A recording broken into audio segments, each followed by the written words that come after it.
Hello everyone, আশা করি তোমরা ভালো আছো, সাথে আমিও ভালো আছি। আর আজকে ভিডিওটা শুরু করছি বাড়ি থেকে বেরিয়ে। তো বাড়ি থেকে বেরিয়ে পড়েছি, এখন টোটোতে উঠে পড়েছি। আর আজকে ওর সাথে একটু গিয়েছিলাম একটু পুজো দিতে। আজকে দিনটা হচ্ছে মহালয়া, খুব একটা শুভ দিন, একটু স্পেশাল ডে। তো তার জন্য একটু গেছিলাম বড় ঠাকুরের মন্দিরে পুজো দিতে, আর সাথে মা কালীর মন্দিরেও পুজো দিতে।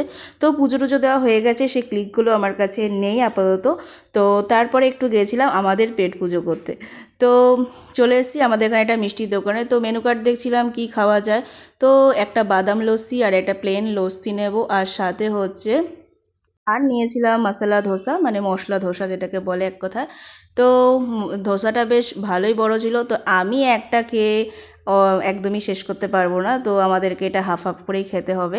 একদমই কিন্তু ভেবো না যে পুরোটাই আমি খেয়ে নিয়েছি। তো যাই হোক, দুজনা শেয়ার করে খাবো। আর সাথে লস্যিটাও খুব ভালো ছিল, ধোসাটাও খুব ভালো ছিল। তো রেঞ্জ অনুযায়ী যথেষ্টই বড় ছিল, আর খুবই ভালো ছিল টেস্টটা। যাই হোক, ফুড ব্লগারের মতন আর কি টেস্ট কেমন সেটা বলছি না, তো যাই হোক বাদ দাও এসব কথা কথা খেতে বেশ ভালোই ছিল। আর এই যে আমরা এখন খেয়ে নিচ্ছি। আর তোমাদের মহালয়ার দিনটা কেমন কাটালো অবশ্যই কিন্তু কমেন্টে জানিও।